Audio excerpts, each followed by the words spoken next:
Bonjour, mon nom est Josée Robitaille, je suis coordonnatrice des programmes chez Altergo et nous allons faire ensemble un survol du fichier de reddition de compte pour les activités régulières, un fichier qui s'appelle Physiquement actif. Nous sommes présentement sur la première page, le premier onglet de ce fichier Excel qui comporte plusieurs onglets, donc la page titre, information, je vous recommande de la lire, mais information vraiment importante. Le fichier doit m'être retourné le 28 février au plus tard. Aucune reddition de compte reçue après cette date ne pourra être traitée. Donc, la subvention va être considérée non utilisée et devra être remboursée. Donc, super important, ne ratez pas la date limite. Idéalement, envoyez un petit peu d'avance si vous le pouvez. Vous envoyez ce fichier Excel-là rempli à l'adresse palim@altergo.ca avec un document de programmation qui est nécessaire pour que je puisse valider l'information que vous avez entrée dans le formulaire. Si vous avez des questions après avoir écouté cette vidéo, vous pouvez naturellement me contacter par téléphone ou par courriel. Le deuxième onglet, c'est le lexique pour les types de loisirs et les besoins d'accompagnement. C'est de l'information que vous allez peut-être avoir besoin un peu plus tard. Ici, on trouve les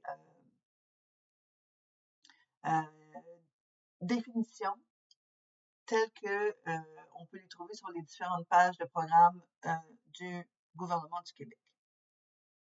La reddition comme telle commence ici à l'onglet 1, renseignements. Il faut inscrire dans la section 1 votre affiliation, c'est-à-dire est-ce que vous êtes membre chez Altergo.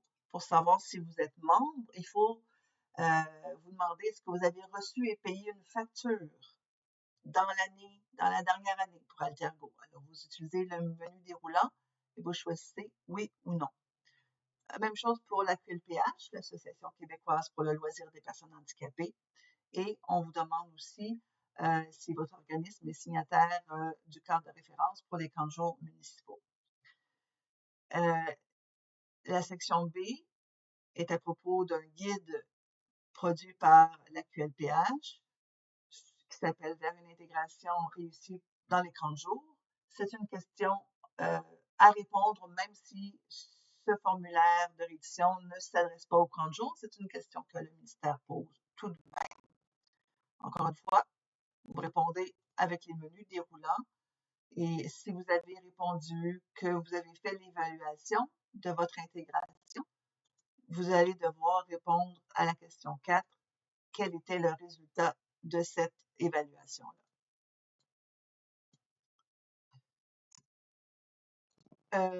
Ensuite, la section C. En fait, il y a deux sections C, C1 et C2. C1 parle des formations un peu plus générales qui sont offertes à votre personnel. On parle de tout le personnel, que ce soit l'accueil, la direction, l'animation, les accompagnateurs et accompagnatrices. Peu importe, est-ce que vous offrez une des 5 formations nommées à votre personnel, oui ou non, avec le menu déroulant. Ce sont des formations spécifiques. Alors, on ne veut pas nécessairement savoir si vous offrez une formation de sensibilisation, celle d'Altergo, par exemple. On veut savoir celle qui s'appelle « Mieux comprendre la différence pour mieux agir », qui est créée par la QLPH. Donc, si vous l'offrez, vous écrivez « oui ». Si vous offrez celle d'une formation accueil de Altergo, par exemple, vous allez venir l'inscrire à la ligne 6 en disant « oui ». Le menu déroulant, j'offre autre chose et on inscrit ici le autre chose en question. La section C2, c'est pour des formations en accompagnement pour le personnel accompagnateur. Donc, ce sont encore une fois des formations spécifiques et on veut savoir le nombre de personnes qui ont été formées pour chacune de ces formations-là. Si vous avez offert une formation qui n'est pas nommée spécifiquement ici, vous l'indiquez à la ligne 4, vous indiquez le nom de la formation, c'est qui était l'organisme formateur. Donc, si c'est une formation maison, vous pouvez juste écrire formation maison, mais si vous êtes en collaboration avec un autre organisme, ben, vous écrivez le nom de l'autre organisme et le nombre de personnes formées dans la petite case sous la colonne nombre formé. Section D, on veut savoir les principaux loisirs effectués. Alors, j'ai mis un résumé de l'information qu'on retrouve dans le lexique et avec des exemples aussi pour que vous puissiez mieux comprendre les types de loisirs. Donc, vous inscrivez oui ou non avec le menu déroulant si vous avez offert ce type de loisir-là. Si vous considérez que aucun de ces loisirs, des types de loisirs, couvre ce que vous offrez comme loisir, on ne parle pas des autres services, mais vraiment en loisir, ben, vous pouvez l'inscrire à ce moment-là à la section, à la question 6. Le prochain onglet, 2.1, statistiques. Statistiques de base, on veut savoir combien de participants dans votre organisme dans l'année du 1er avril au 31 mars ont reçu de l'accompagnement. On veut savoir le nombre de personnes différentes, personnes physiques. On ne veut pas savoir le nombre d'inscriptions parce qu'une personne peut s'être inscrite à plusieurs activités. Donc, on veut avoir le nombre de personnes différentes. Ensuite, on veut savoir combien vous avez embauché d'accompagnateurs et quel était le taux horaire moyen de ce personnel accompagnateur-là.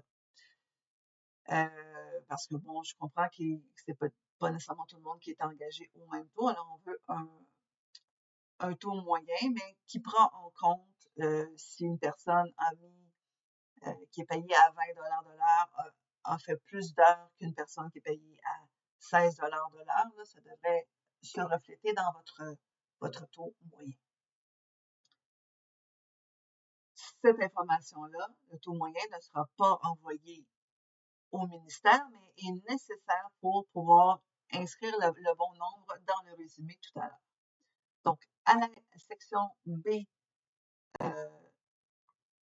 des statistiques, le ministère a besoin de savoir les groupes d'âge des participants. Donc, si, bon, on va faire l'exemple pour que ça fonctionne, j'ai eu 6 participants différents dans mon année, 6 personnes différentes qui ont bénéficié d'accompagnement.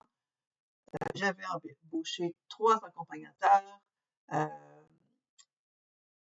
En fait, j'en avais besoin de 2, mais j'en ai embauché. Il y a quelqu'un qui est parti, donc j'ai dû en embaucher un autre.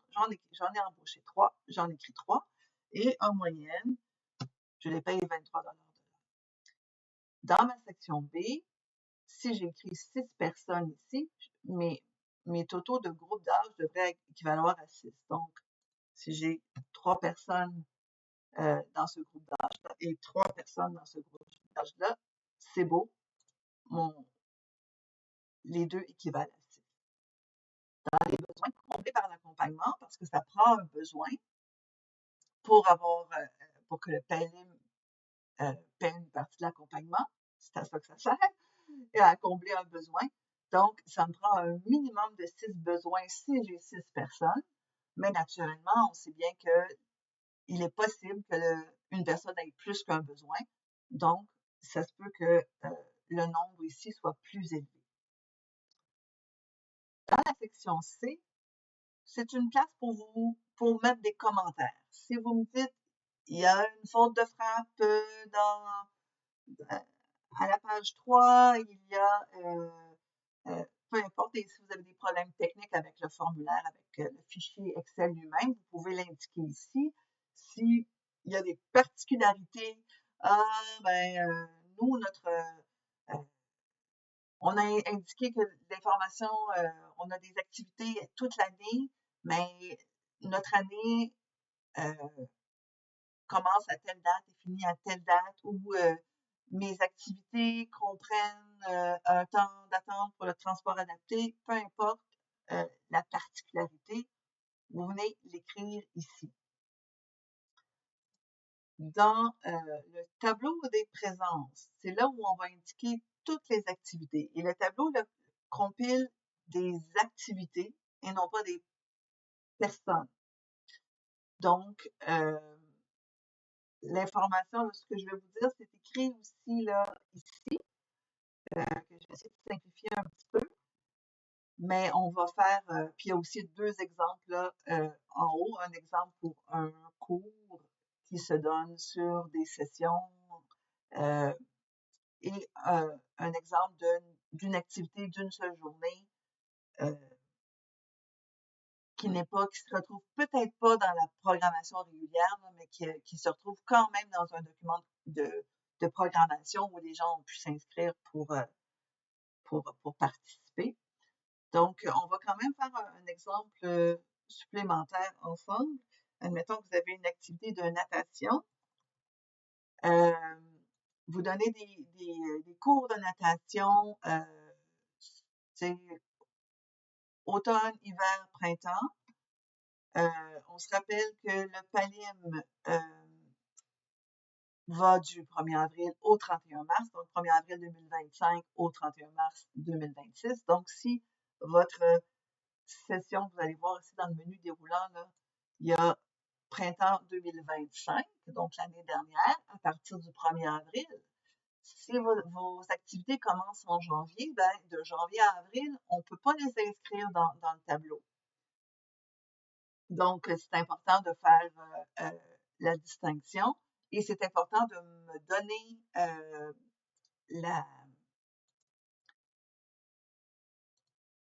dans la programmation à quelle page on trouve l'information pour que je puisse, si vous avez oublié là, d'enlever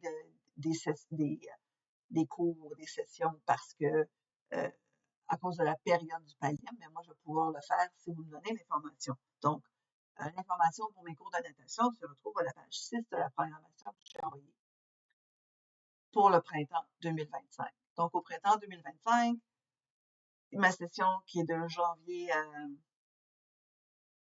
mai, c'est 16 semaines, mais moi, pour le PALIM, je calcule juste à partir du 1er avril, donc j'ai juste 4 semaines de cette session-là qui peut compter pour le PALIM. Donc, excusez, ça c'est je l'ai mis à la mauvaise place. C'est donc 4 semaines ici. Le cours lui-même dure 45 minutes. Donc, ici, dans la durée, on va inscrire en format décimal. Au lieu d'écrire 45 minutes, on va écrire 0.75 pour un 3/4 d'heure. Donc, dans ma première séance, j'en ai 4. Pour ma session de natation de l'automne,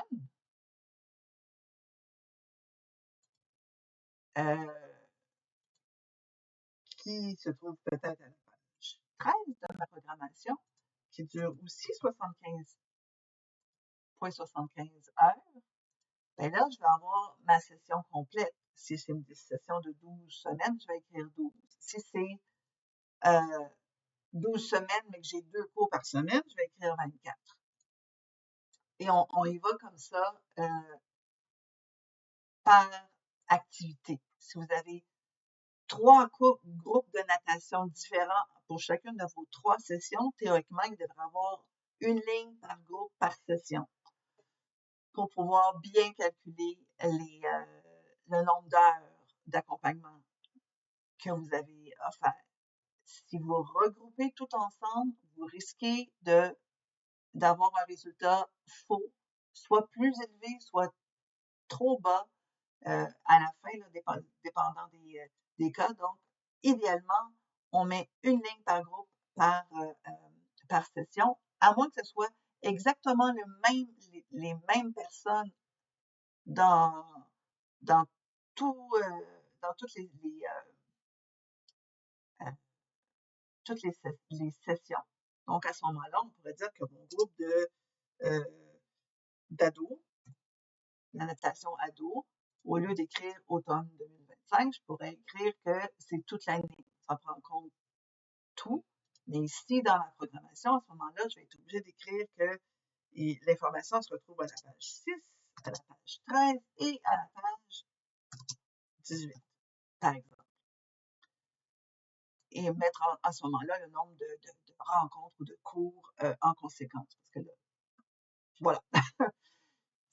Ça, c'est la base. Si vous avez, on a comme 50 lignes ici là, pour rentrer 50 activités ou 50 groupes. Si vous avez plus que ça, ben, vous pouvez toujours faire une copie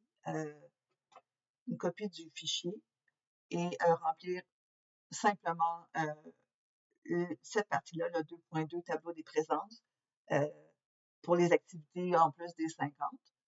Et à ce moment-là, moi, je vais compléter le tout là pour remettre toute l'information dans un seul document. Vous n'êtes pas obligé de remplir 2 fois complètement, mais à ce moment-là, oui, possibilité de faire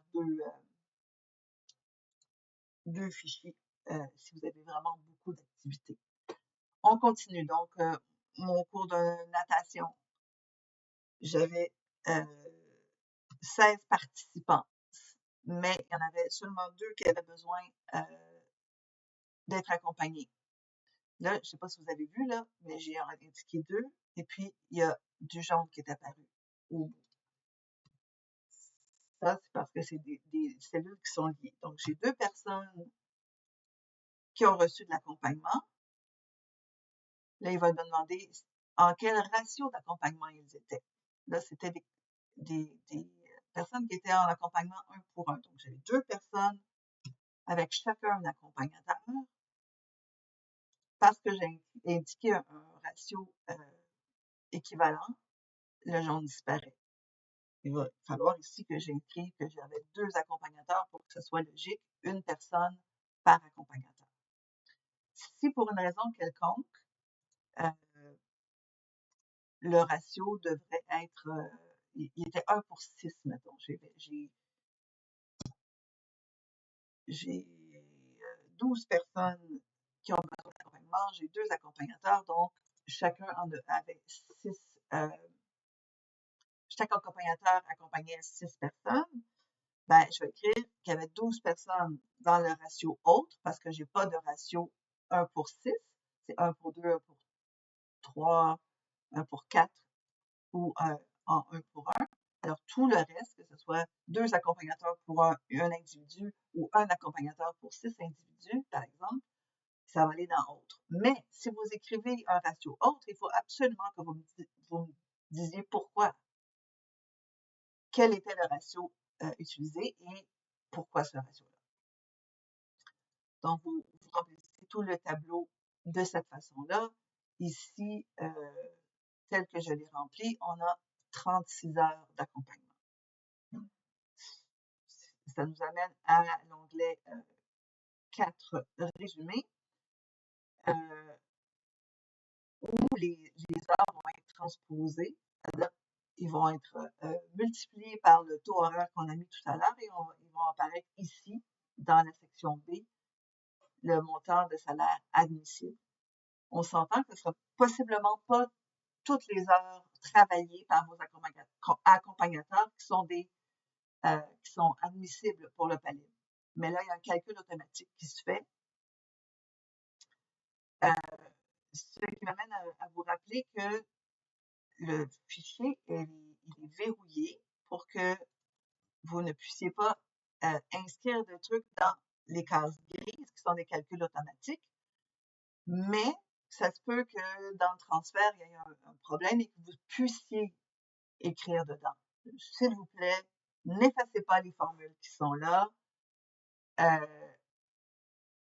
même si vous y avez accès. Si vous pensez que le chiffre qui est là n'est pas bon, allez dans le 2.1 statistique et écrivez-moi le résultat n'est pas écrivez-moi votre raisonnement, puis pourquoi.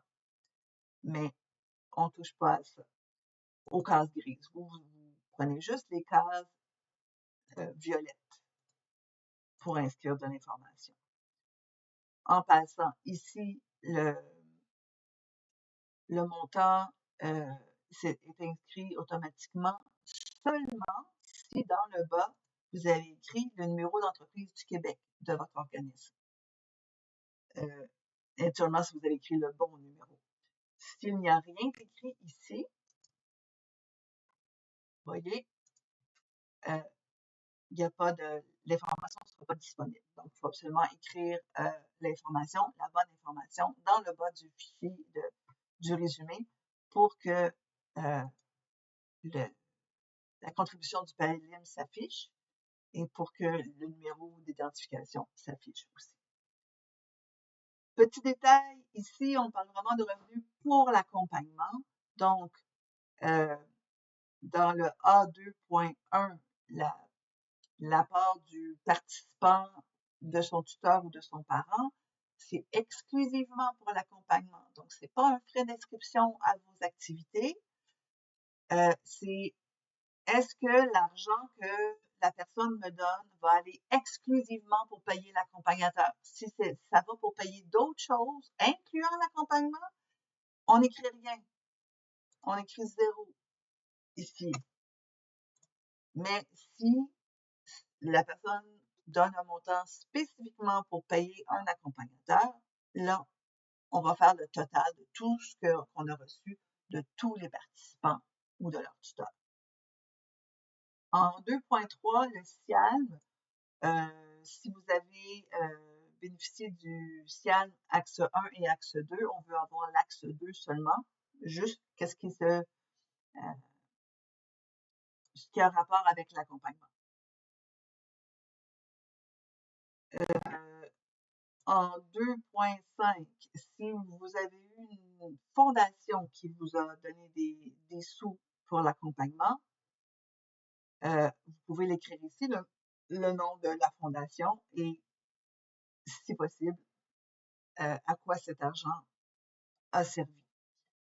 Donc, c'est un revenu pour payer la coordination de l'accompagnement, je veux le savoir.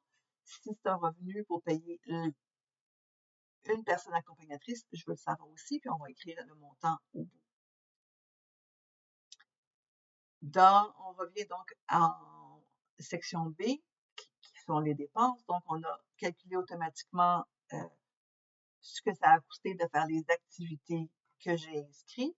S'il y a d'autres frais, comme des frais de formation en B2.1, tout ce qui a rapport avec la formation, donc les heures des employés pendant la formation, le coût de la formation elle-même si vous l'avez payé, tout ce qui a rapport à la formation, on écrit un montant total ici. Si vous avez payé autre chose pour offrir l'accompagnement, comme, admettons, une personne à la coordination de l'inclusion ou de l'accompagnement, vous pouvez l'écrire ici, vous écrivez le montant dans la petite case, mais ici, là où c'est écrit 2.2, moi, je veux que vous écriviez c'était quoi cette dépense-là que vous avez fait. Donc, est-ce que c'est des heures non couvertes par le programme? Donc, des heures de réunion d'employés, mettons. J'ai payé mon employé en accompagnement, mais il n'était pas en train de faire de l'accompagnement. Donc, on peut l'inscrire ici, puis inscrire le montant à côté.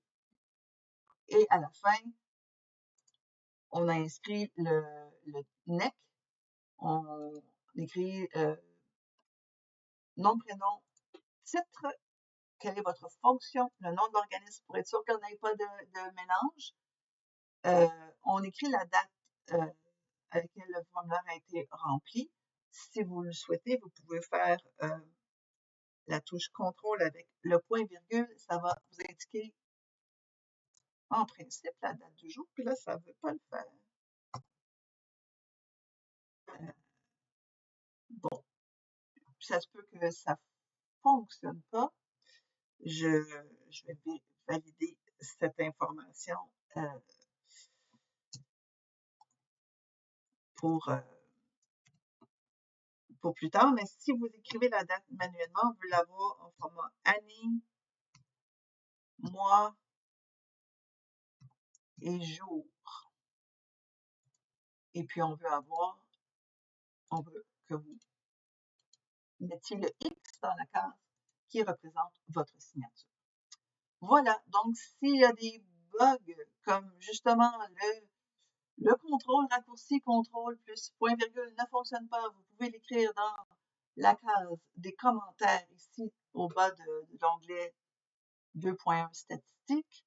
Et si vous avez des questions sur autre chose, ben, vous pouvez toujours m'appeler ou m'écrire à palim@altergo.ca. Merci beaucoup.